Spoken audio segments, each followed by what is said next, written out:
Hi guys, welcome back to the channel, or welcome to the channel, of course, if it's your first time. We're going to continue on with our Only Fools and Horses series here. We're going to do Season 1, Episode 6, The Russians Are Coming.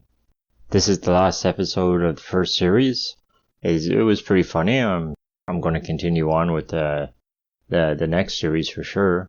Most of the episodes have been pretty good. Last episode was good. You know, it had some good bits, some running jokes with Janice and her bra, or lack of bra, and you know, it was funny up until the bus at the end. But overall, it was funny. The beginning of the show, you know, that was very funny, and you know, scaring Rodney in the bus depot. You know, it was a good show. It was just kind of ran out of steam near the end. We're going to go back with, like I said, episode 6 here. The Russians Are Coming. This is the last episode of the series. I'm going to have to check and see if any specials come after this one. I think there's a Christmas special that comes after this. That being said, what I got left now is, you know, if you like the video, subscribe to the channel, turn on your notifications. And pass the video around. Well, let's see what the Trotter brothers are up to now. Let's watch. That's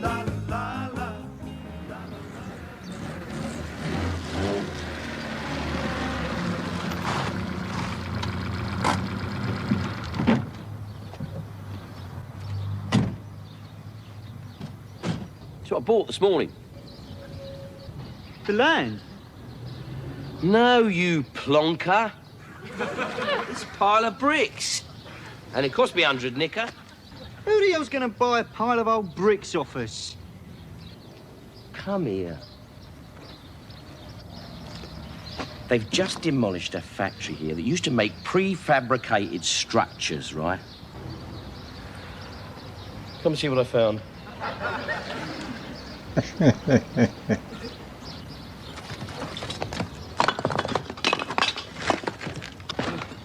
Get your feelers on there. Yeah, that's lead, Del. That's pure lead. There's about another 30 boxes underneath. I estimate 3 ton altogether. 3 ton? It's about £1,000, isn't it? Am I brilliant or am I brilliant? Let's get some of it on the van. We can do it in 3 shifts. Is it ours, Del? Don't split hairs with me, Rodney. Come on. Oh, that's a lot, Joe boy. What's that you're reading, eh? It's another dirty book, I suppose, is it? Honestly, you've got a mind like a plain brown envelope. I'll have a look at that when you've finished. Some paperwork I found in one of them boxes. Do you know what we got here? It's a do-it-yourself nuclear fallout shelter. Look, here's the brochure. Here's the plan, shows you how to build it. This is a nuclear fallout shelter. This is probably worth more than we thought. What do you suggest we do with it? Build it? Yeah. I mean, it only takes one little rumble in the Middle East, then missiles are going to start flying. And what have we got, in this country to combat the might of the Soviet Union? Do you know that we got a device that can track the movements of any Russian nuclear submarine? They can't keep track on ours. Yeah, we only got one. Have we? Yeah, I think so. You see, this country's just not prepared for war. I mean, nobody knows what we're supposed to do in the event. What would you do if you heard the 4-minute warning? What's it sound like first? Well, that's it, isn't it? No one knows. Do you realise the great powers have got underground salvos primed with enough nuclear weapon to destroy this planet 30 times over? Multi-warheads, chemicals that attack your central nervous system and leave you writhing in agony like a worm in bleach. Bit like you after a curry, you mean? No. All right, Rodney. Don't worry, forget about it. Oh, come on, Del, this is a godsend. Look, if we build this thing, we're going to be safe, aren't we? Let's just suppose that we do build this thing, right? Where are we going to put it? Why don't we find a spot in the New Forest? And how are we going to get from Peckham to the New Forest in 4 minutes? You old div. Grandad's allotment. That's only a couple of miles up the road. We could do that in 4 minutes. Yeah, on a Sunday. Well, let's give it a go, eh? We'll have a dummy run and time ourselves. I'll get me stopwatch. What? But what is the point, eh? All right, so say you can do it in 4 minutes. What is it going to prove?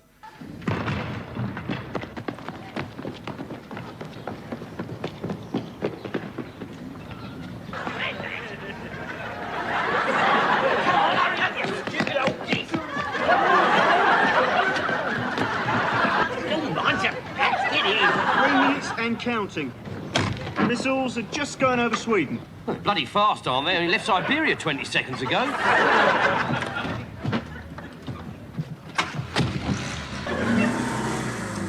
2 minutes, 15 seconds and counting, Del. Put your foot down, dear boy. I can't, Grandad. Look, I'm coming to a main road, aren't I? What's it like your side, Rodney? All right, after this red one.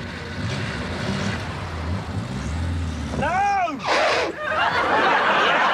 That red one. You kill it, Rodney. 1 minute 35 and counting. Oh,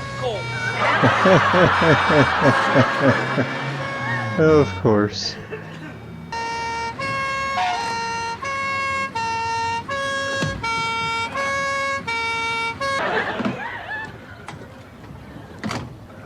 Well, how are you then, Del boy? Not too bad, Eric. How's yourself? Can't complain. Now, what's that all about? 60 miles an hour in a built-up area. You just heard the 4-minute warning or something? Where's your tax disc? Fell off, did it? In the post. You been at those funny fags again, Rodney? No, I haven't. Good, because Wayne there's looking for his first nick. Talking of that, Del boy, you might be able to help me. I'm on the lookout for some stolen summer wear. Well, if I hear of anything, I'll let you know. Good luck. I'll see you around. And oi, take it easy, will you? Yeah, how are we doing for time? We died 45 seconds ago. Terrific. We're never going to do this run in 4 minutes. It don't matter. It's not the end of the world, is it? I thought that's exactly what it was. You've got to think about it as a place closer to home. I've been thinking. Oh, my God. You haven't got an aspirin you can give him, have you, Rodney? Oh, listen, I may have found us just the spot. Here, what's this pipe? Del, this is our air filter, our lifeline. This is our umbilical cord. And one thing you must never do with an umbilical cord is bash it about with an hammer. What happens if a pigeon decides to nest in the other end? We're all dead, I suppose, are we? Look, a pigeon will not nest in our air tube. Have faith in me, please. How can you have faith in him, Del boy? I brings me telly in here, then he finds out the signals can't get through the lead. Anyway, that's why we're having this weekend's practice, isn't it? So we can iron out all the little wrinkles. Yeah, well, I'll tell you one thing we got to iron out, and that is this has got to be back on that building site first thing Monday morning. Otherwise, them paddies will go mad. You don't have to stay here, Del. I do have to stay here. I'll tell you why I have to stay here. I've got £1,000 worth of lead tied up in this shelter, and I'm not leaving it in your hands. Knowing you two, you'd probably lose it. Just think what I could do with £1,000, eh? Fly to America on Concorde. Yeah, but how many people can boast they got their own private nuclear fallout shelter? Yeah, that's true. Knowing our luck, there won't even be a bloody war. Yeah. That is typical of a ruthless little mercenary like you, isn't it? What do you mean, ruthless mercenary? I'm not a ruthless mercenary. And who was it during the Brixton riots drove down in the van selling paving stones to the rioters? I mean, what did you think they were going to do with them, eh? Or run off home and start building patios? No, anyway. Anyway, I know a lot of them youngsters down there in Brixton, and their trouble is frustration. Yes, you see, modern society has denied them the birthright of a war. Oh, I don't believe you. You saying war's our birthright? Oh, yes. Yes, it is. For century after century, you see, every generation of British youth has been guaranteed a decent war. It's a glorious, valiant war, that. Don't talk like a Burke, Del. The only war you ever fought is the Inch War. I'm talking about the real thing. I remember when I was a little nipper and I saw the soldiers marching off to battle. Oh, yes. It was a glorious sight, all right. Yeah, I bet all them spears and chariots must have stirred the blood, mustn't they? Just hear him out, will ya? All right, all right. My brother George was at Passchendaele. Now, 500,000 Allied troops died there. I was at King's Cross Station when his regiment come home after the armistice. I saw men with limbs missing, blind men, While the nation celebrated, they was hidden away in big grey buildings. They promised us homes fit for heroes. They give us heroes fit for homes. I'd never wear a British uniform on principle. What principle? Well, on the principle that the Russians might shoot at it. The politicians and the military men used to con, you see. Do you know, they used to have little lads of 14 pretending they was 18, just so they could fight for their king and country. My brother George lied about his age. Pretended he was 18? No, he was 18. He pretended he was 14. They saw through it, though. I think it was the moustache. Yeah, because 14-year-olds, they don't. Oi! Oi, what are you doing? I think there's a pigeon trying to nest in our air tube. I think I've frightened it away now, don't worry. Oh. Battery's getting a bit low and all. Here. These batteries you got here, how long do they last? Oh, about 12 hours each. Here, Oppenheimer. Listen, if the bomb was to drop round here, how long would we have to stay inside this thing here? Give or take a week or two, about 2 years. 2 years? Yeah, give or take a week or two. Yeah, but if we leave the shelter within 2 years, we'll die of radiation poisoning. And if we stay inside the shelter for 2 years, we'll die of bloody lead poisoning. Yeah, that's another point. That's a point. Listen. Oi, these batteries that are supposed to purify the air, right? They last 12 hours, right? Okay. How many of them are we going to need? Come on, Einstein. You're the one with the GCEs and the maths. Well, it's 2 a day. So that works out at about 1,450 odd. Well, that's not too bad. I thought we were going to need a lot. So what we're going to need is 1,450 odd heavy-duty batteries, about 5 ton of canned food, 30,000 gallons of fresh drinking water, and a 3.5 acre warehouse to store it all in. All in all, and taking everything into consideration, Rodney, I think I'd rather be outside and go instantly with the bomb, Rodney. Instantly, eh? And what makes you so sure it'll be instant, eh, Del? Look, it's here. Once the radiation is in the bloodstream, it begins to attack your metabolism. You become subject to drastic biological changes. That's metamorphosis. Oh, yeah. Yeah. Anyway, your shape and form will alter radically as the mutation takes effect. Look, if this is true, Rodney, what the hell are we doing trying to survive? Well, it's our duty, isn't it? I mean, when we step out of here, we're going to be intact. Perfect. Yeah, well, I mean, you know, the human race will be looking to people like us, anyway, to replenish the species. We'll be like 2 new Adams going forth to multiply. Yeah, and you dirty little ram, will be out there multiplying quicker than a pocket calculator. Come on then, Grandad, it's bedtime, come on. We won't be the only ones to survive the Holocaust intact, will we? Bet your life Rodine's got a shelter. 1,000 nubile girls in school uniform. You sicko. You're a twisted, perverted, corrupted, warped little pervo. Well, yeah, that might have something to do with it. It's in the line of duty, Del. They're perfect specimens. You might fancy the headmistress. Oh, thank you very much. Well, I think it's definitely worth bearing in mind in an emergency. Yeah, all right. Well, good night, Rodney. Good night, Del. Night, Grandad. Good night, Del. Night, Grandad. Good night, Rodney. Night, Jumbo. Shut.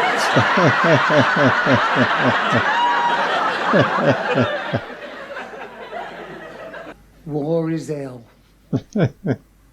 Alan Ladd said that. Oh, did he really go to sleep? Or was it Aldy Murphy? Oh, no, I'm tired.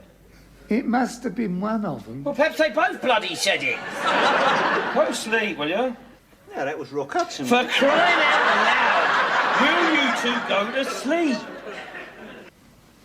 Yeah, Rodney, might not be a bad idea to survive the next war after all. What's the point? All the animals will be dead. Won't be able to grow nothing because all the earth will be contaminated. Where are we going to get something to eat? Bound to be a little packy shop open somewhere.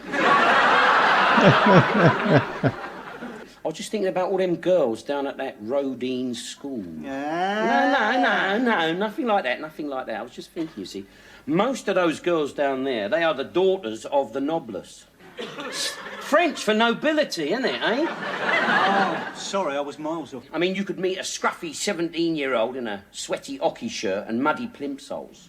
And you could be talking to the 459th in line for the throne. But after the old Russians had dropped 20,000 nuclear bombs on us, that scruffy 17-year-old could turn out to be first in line for the throne. So, you see, if I got on me bike, whipped down there a bit sharpish, like, did me Adam's act, splash a brute, you know, took her out for a steak meal, loads of charm, I could end up being the king. On the other hand, a bit of mutation, a touch of strontium-90, I could end up being the queen. But either way, see, it wouldn't matter because the tax man wouldn't be able to get at me, would he, eh? Because I would be the head of state. And what with you out there multiplying all over the place, I shouldn't be short of a few subjects, should I, eh? Yeah. we could go for our holidays in Mustique. Hey. What? Grandad could be Queen Mother. We'll dye his hat pink. Yeah. Anyway, no, I mean, even if that didn't happen, and I can't honestly see how I could fail. You see, if the entire civilization was wiped out, we'd all be equal, wouldn't we? Because none of us would have nothing, right? Right. Except us, Rodders. Well, what would we have, though? A grand's worth of lead. Hey? Pretty shrewd, eh, Rodney? Yeah, it's a real mind-bender deal, that. Yeah. No, we'll be all right. We'll survive, Rodney. You know why? Because we're survivors, that's why. Yeah. When the old alarm bells start ringing and the old missiles start firing and all the people are rushing about like mad mice trying to find somewhere to hide, we'll be tucked up in our own little nuclear shelter. Yeah. The end of the world could be just the break we're looking for. Oh, we're pretty shrewd, Rodney. If they started dropping a bomb on us right now, we'd be as safe as houses, brother. Safe as houses. They're on the roof.